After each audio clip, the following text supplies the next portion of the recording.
What's going on YouTube? This is Jeremy Wormy. I'm coming at you with another review of Sandman Ep9,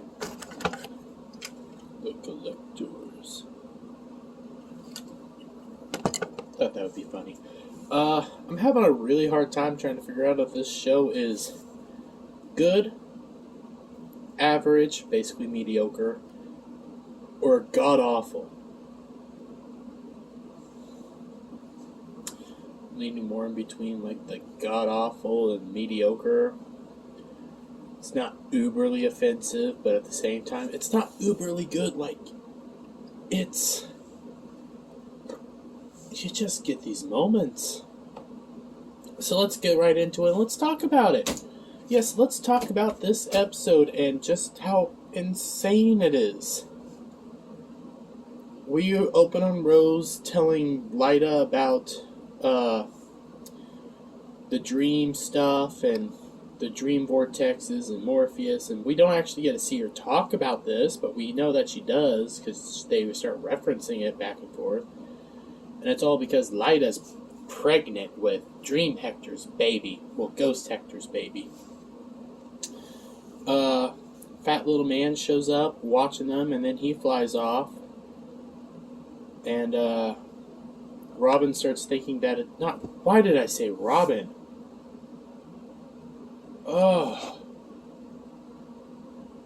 Rose thinks that it's all her fault. You know what's awful? They say Rose and I still wrote down Robin. I know it's Rose. Anyways, fat little man flies back to the dream world. He tells Lucien, and this is when the show starts going downhill. Lucien starts acting like a bitch. And not in the main way that, she's kind of a wimp. I mean, she's kind of being a jackass. She's all butthurt because Lucien's back in charge and told her off last episode that she's not in charge anymore because he's back, and she's all butthurt about it. So she says that, well, he wants to be doing this all alone like he always wants to, so he's all alone, so you need to report to him. Keep me out of the loop. And then fat little man says that they need to basically make up because this is definitely not the time to be fighting. Never thought I'd say this, but Patton Oswalt's character was correct. Why the heck they were fighting at a time like this is insane. They're fighting over just bullshit.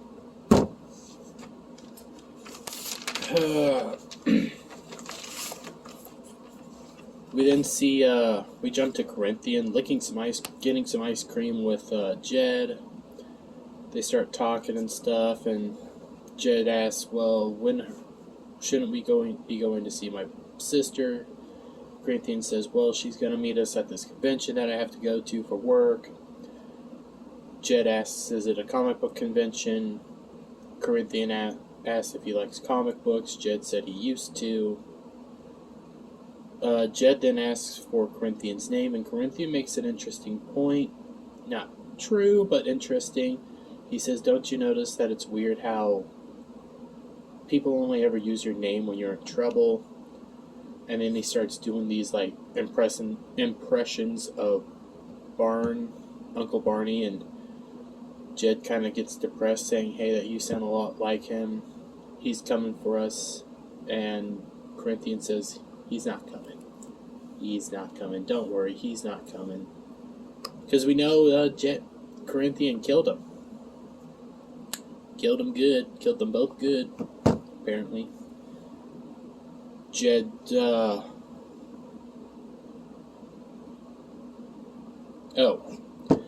Corinthian then asks Jed if he runs away often. Jed says yes, and basically Barn always comes back and gets him.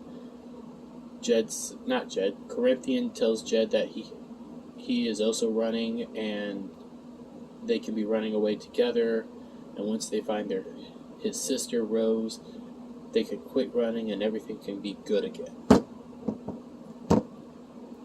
We then go back to Rose and Lyda. Rose tells Lyda about being the Dream Vortex, and then says basically that she's going to go try to fix everything. Lyda says, no, I don't want you to change this. I want to keep this baby, and I'm going to go live with Dream Hector in the dream world.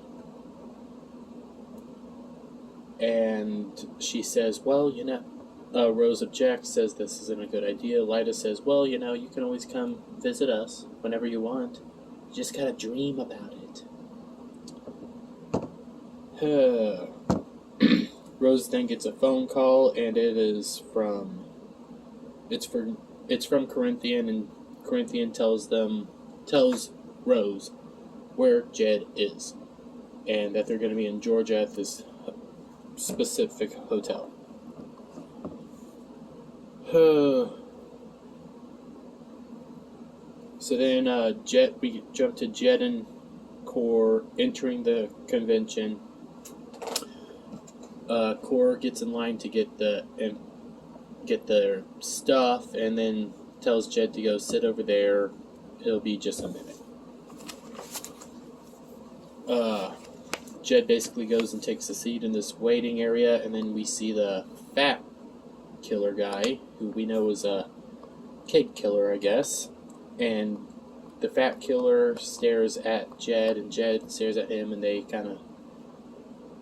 we see something starting.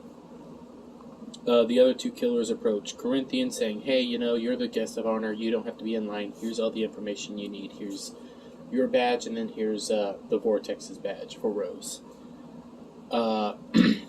They then start talking. Corinthian looks over and notices that, Corinthian tells him, well, I also have Rose's little brother, Jed, and then looks over and sees that Jed's with the fat man. The other two notice that Jed's with the fat man, and they suggest that Jed should probably stay in the room and not go down towards any of the convention stuff at all. We then jump back to Florida, where Gilbert knocks on Rose's door. Lyda walks into another room. Rose answers the door and says, hey, they found... Well, Gilbert says that they're running low on flyers. Rose says we won't be needing them because they found Jed, and she's off to go get them. Gilbert offers to go with her. She agrees, and they go off to go get Jed. We then go back to the con. We see the fat man and Jed are conversing back and forth and stuff. And then Corinthian walks up and basically establishes dominance over the fat man, saying, hey, Jed's my guest, and I'm here to protect my guest. It kind of implies that if the fat man does anything to Jed, he will kill him. And the fat man basically says, okay. Jed and Corinthian walk away, and the fat man kind of looks sad, He can't do anything with the little boy. Good. We then go to... We're on the road now with Gilbert and Rose, and Gilbert's asked... Basically, Gilbert and Rose start talking about, what's Gilbert doing and stuff, and Gilbert says, well, I've been traveling.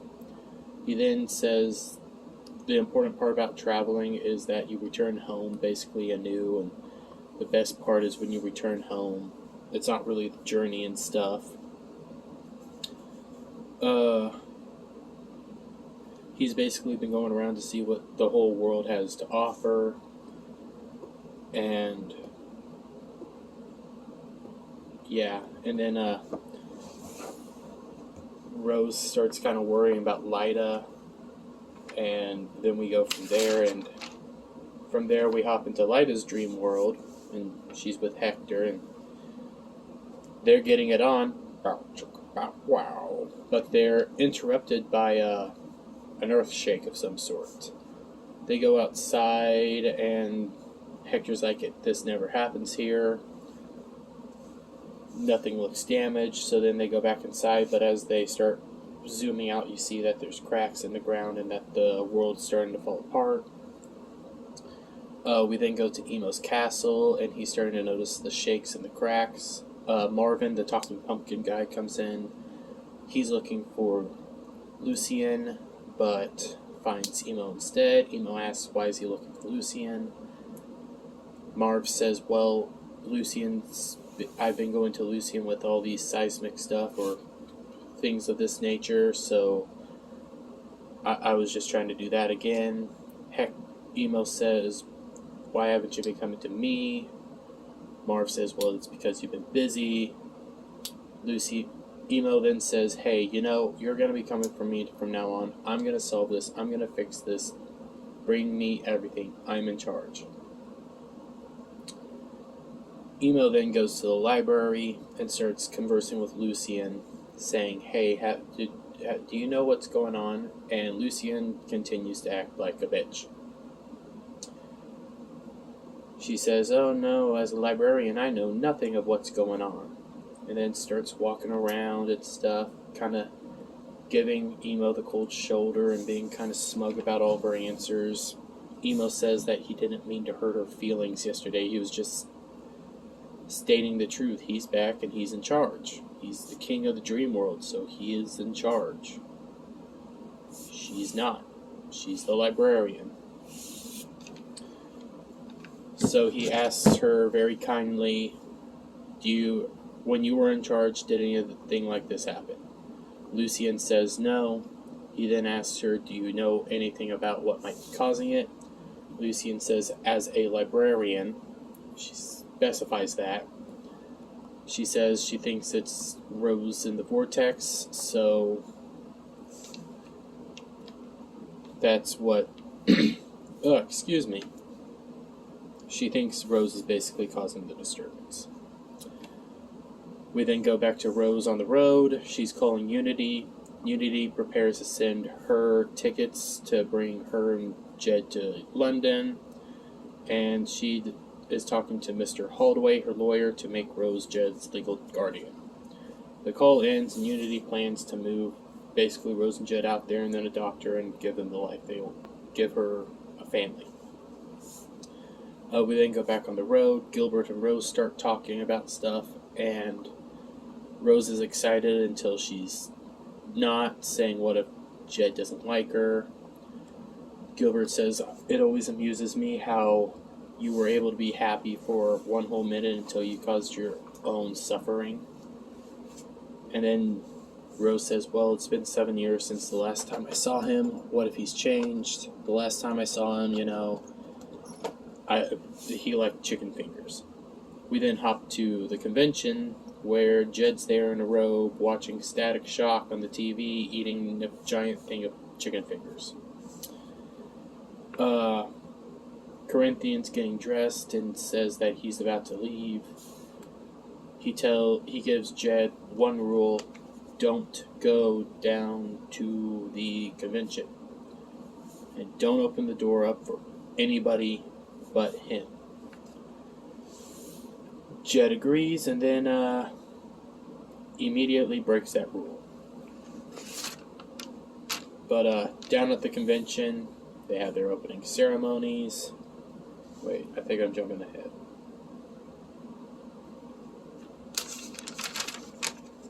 No, I'm not jumping ahead. Yeah, they have their opening ceremonies. 3 simple rules. No real names. Don't kill while you're here. And then their head speaker is Corinthian and everybody's excited.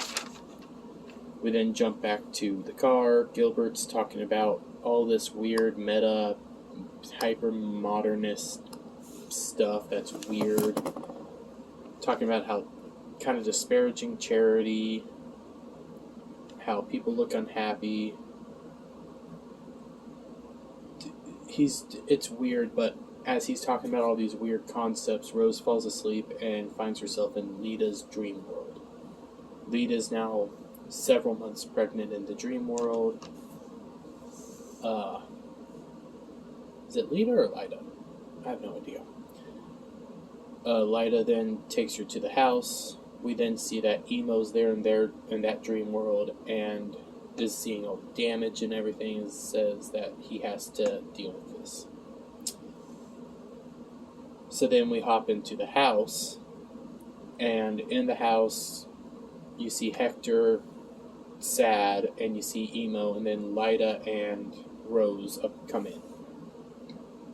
Hector says that they all have to go and this dream has to end. Says that Hector can't be hiding in the dreaming. He's a ghost and he has to go to his own world. Lyda, you can't be here in the dreaming, hiding from your grief. You have to accept that he's dead and you have to move on. Rose starts getting all angry with him and all ticked off about this. Why won't you let them be happy? Emo tries to explain. They all start kind of... Lyda and Rose start fighting him. Lyda tells Emo to leave. Then Emo says, no. You're all leaving. This is over. Hector gets up to hug Lyda and say goodbye, and then Emo sends him away, essentially killing them right in front of Lyda and Rose. Lyda starts crying and screaming, and Emo ends the entire dream. He thinks he's kicked everybody back to the real world. He's in his throne room, and then he sees Rose behind him.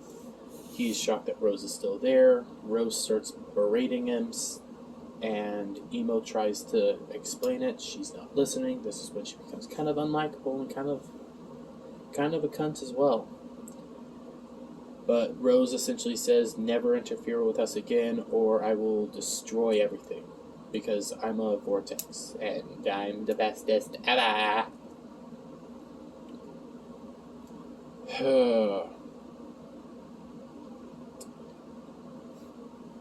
Yeah, I'm moving on. Rose then wakes up. Lyda calls Rose. Rose answers the phone. Lyda's crying, but she still has the baby. Oh, the baby, that's important. That's an important part that I completely forgot. Because the baby was conceived in the dream world, the baby belongs to Dream. Dream is letting Lyda carry the baby, have the baby, and everything, but eventually he will be coming for that baby. Because the baby is a dream world entity. So it belongs to Emo. And, yeah, we move from there. Basically, Rose tells Lyda Emo won't be bothering them ever again. They then arrive at the con, and yeah.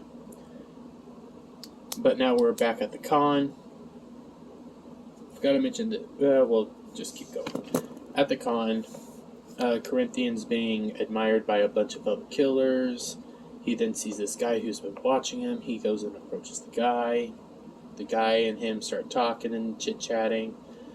The guy tells him he's the boogeyman. And then you see in the bushes that Jed's watching the whole thing. So the guy calls himself the boogeyman. The guy tells him about this blog called Chased.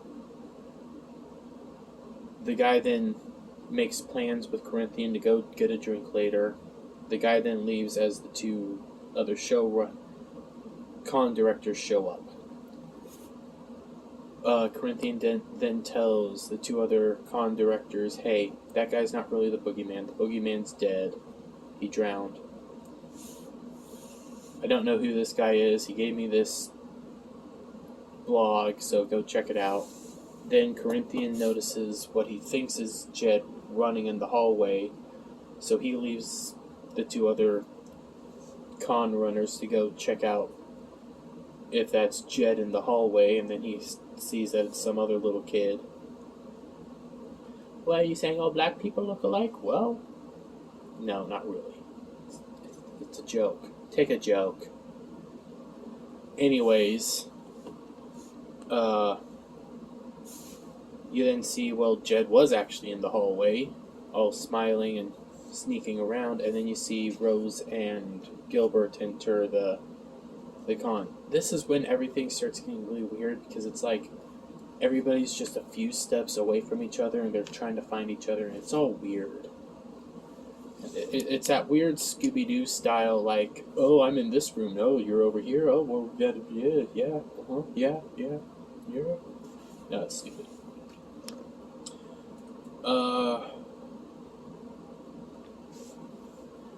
They enter the room, the con, Rose is trying to call Corinthian. Corinthian doesn't answer, so she leaves a message. They then decide, hey, we need to go around and look for Jed and the other guy. They then try to enter the con. The fat man stops them, saying it's only for con goers here at the cereal convention. no kids allowed, all this weird stuff. So like light bulbs are going off that they need to get in there and see what the heck's going on. And Rose says the one thing that Jed loves more than chicken fingers is cereal. So Rose steals 2 of the little name tags, and then they go in.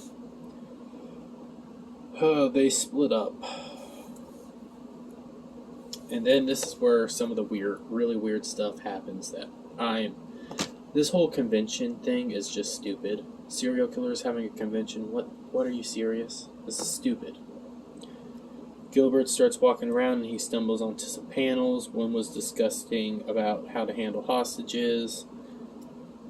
One was a woman's studies in killing. The other one was all about religion and killing and saying that these people were doing God's work, and that's when Gilbert realizes where he's at. That these people are effed in the head. The 2 other con runners show up to Corinthian. They tell them that man that was observing him is actually named Philip. He runs this he's a fan. He runs this blog called The Chased, and yeah, and they Corinthian and the other 2 people decide that they're just gonna off Philip. Gilbert stumbles out of the last panel he was in, and Corinthian and Gilbert lock eyes, making it known that Gilbert and Corinthian kind of know each other. Gilbert then we then hop over to Rose leaving another message for Corinthian, and then we start kind of jumping all over the place, so we don't know if these things Rose saw or if these are just things that we saw.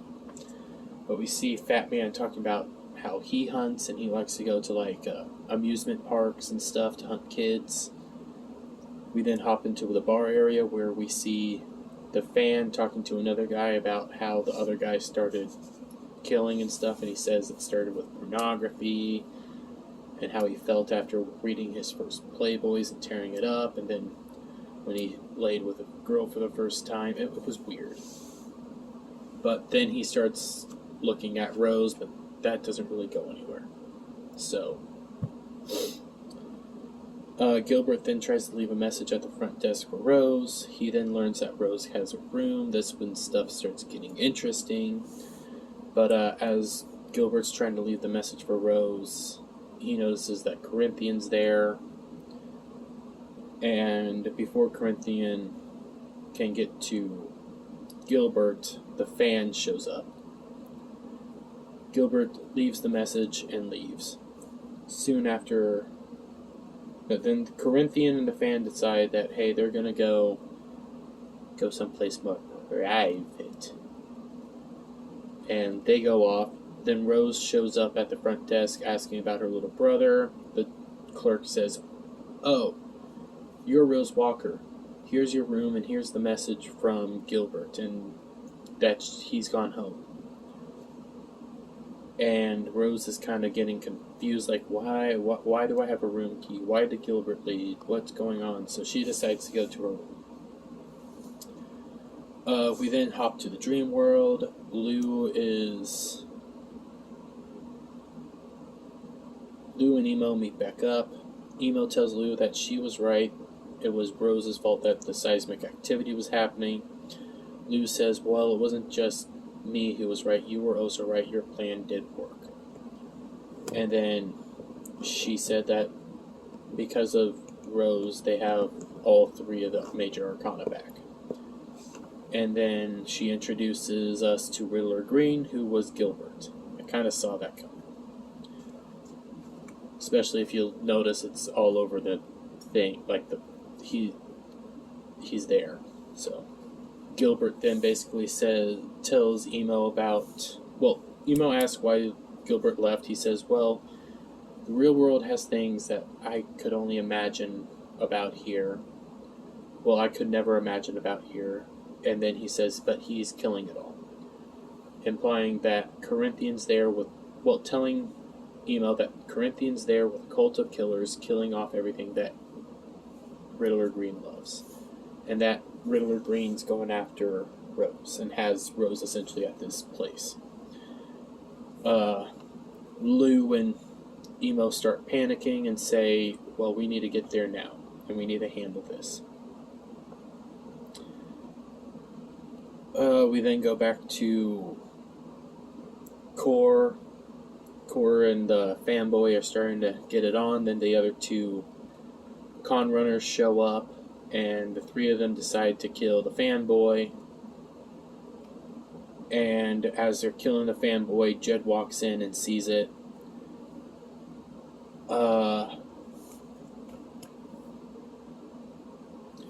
Core notices that Jed's there. Jed goes and runs. Core basically says, leave it to me, and goes after him. Jed runs into the Fat Man, and the Fat Man decides to take Jed up to his room. We then go back to the dream world where Gilbert and Lou are talking about everything, and Gilbert finds out that Emo was trapped for all this time while Gilbert was off exploring and having fun. Gilbert says, well, I hope we can just save Rose. Lou says, there's no saving Rose. And Gilbert says, why? Why can't we save Rose? And Lou tells him that Rose is the vortex. And then it dawns on Gilbert that Lou's going to die. Sucks to suck. Rose then arrives at her room, and she sees Jed with the Fat Man. Jed and Rose run and hug each other, and then the Fat Man starts freaking out, runs over and starts trying to pull Jed away from them. Jed elbows him in the gut. They get away, and they start having to run from the Fat Man.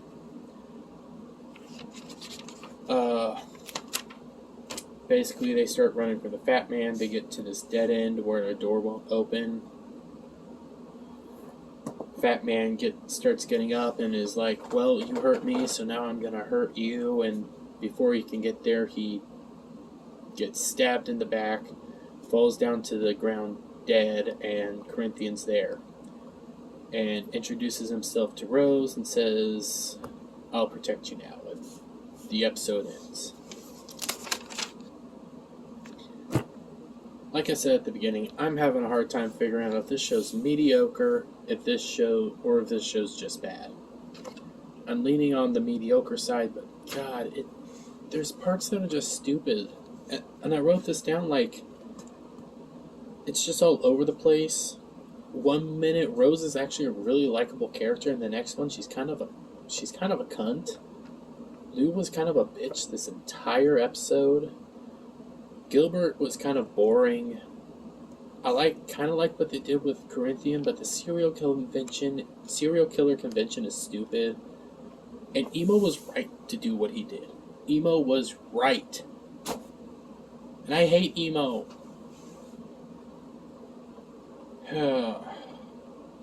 It's so all over the place. I'm giving it a 4 out of 10 because I don't think it's awful, but it doesn't deserve anything higher than a 4. Maybe a 4.5, so yeah. I got one more episode of this show left to do, and then we'll do the all-around review. So yeah. Well, I guess that's bye for now. Bye. Hey everyone, thanks for watching. Subscribe to the channel, leave a comment, and share it out with your